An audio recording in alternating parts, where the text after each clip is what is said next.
একদম সোনালী কালার, মাশাল্লাহ, বাম্পার ফলন বলা যায়। তো আমাদের এই অঞ্চলে দু ধরনের ধান চাষ হয়, একটা হচ্ছে আমন আর একটা হচ্ছে বড়। তো আমাদের বাড়ির পেছনেই ফসলের মাঠ, তো আস্তে আস্তে একদম মাঠে বাংলাদেশের বিভিন্ন ডিস্ট্রিক্ট থেকে বাইরে আসেন, আমাদেরকে সহযোগিতা করেন। আমরাও কিন্তু তাদেরকে খুব আন্তরিকতার সহিত খালাতো ভাই বলি। তো যাক, ওনাদের সামনে চলে আসলাম, ওনারা কীভাবে ধান কাটছে দেখবো এবং ওনারা কোথায় থেকে আসছে জানবো, কথা বলবো, চলুন।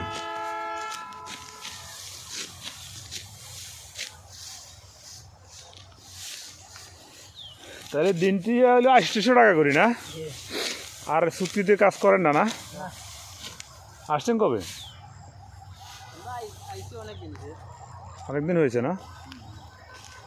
সিলেট থেকে প্রথম শুনলাম কেউ আসছে।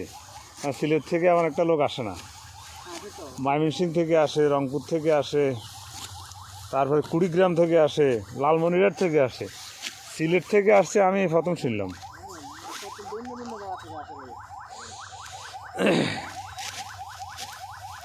সিলেটি মানুষ তো এমনি ধনী, লন্ডনী মানুষ।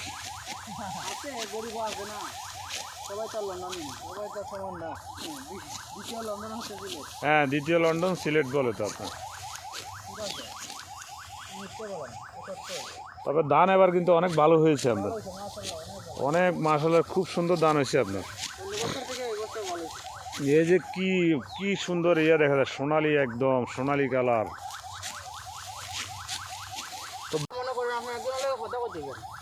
আপনি এখন কাজ কার কাজ করতেছেন? বলা, হ্যাঁ চিনছি।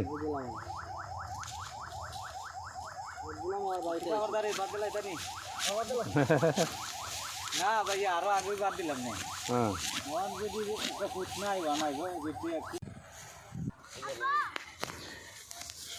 কি সুন্দর, ভালো আছেন ভাই?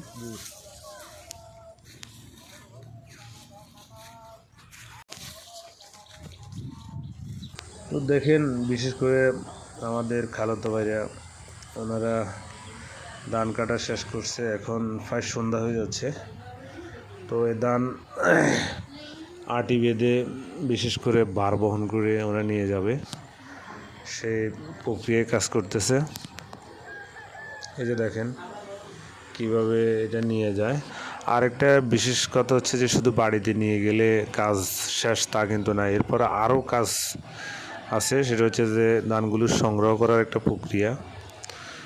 অনেকে মেশিনের মাধ্যমে সংগ্রহ করে থাকেন, আবার অনেকে মাছার মাধ্যমে করেন, আবার অনেকে গরুর মাধ্যমে করে থাকেন। তো এই বিভিন্ন প্রক্রিয়ার মাধ্যমে ধান সংগ্রহ করেন। তো সেটা তো দেখাতে পারতেছি না, সেই সিস্টেম আমার সামনে নাই। তো দেখেন যে বার কিভাবে বহন করবে, কিভাবে কাঁধে নিয়ে যাবে, কষ্ট আছে ব্যাপারটা।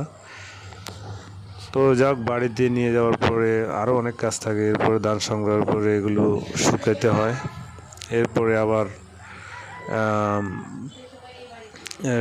এরপরে শুকিয়ে আবার ভিজাতে হবে, এরপরে সিদ্ধ করতে হবে, তারপরে আপনার সেখান থেকে আবার শুকিয়ে তারপরে ভাঙালে চাল হয় আর কি। অনেক একটা বড় প্রক্রিয়া।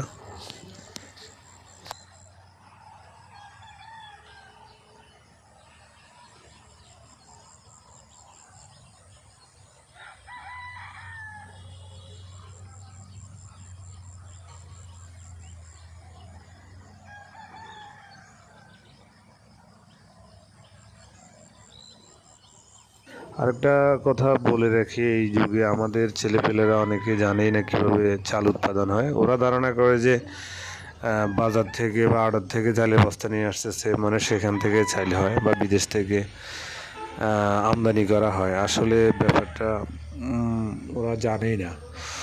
তো আসলে ওদেরকে জানাতে হবে, দেখাতে হবে, গ্রামে নিয়ে এসে দেখাতে হবে, বোঝাতে হবে, তাহলে ওরা বুঝতে পারবে। তো যাই হোক, ভালো লাগা থেকে ভিডিও করা, যেটা আমার গতানুগতিক অভ্যাস। তো সবার সুস্বাস্থ্য কামনা করলাম, সবাই ভালো থাকবেন, আল্লাহ হাফেজ।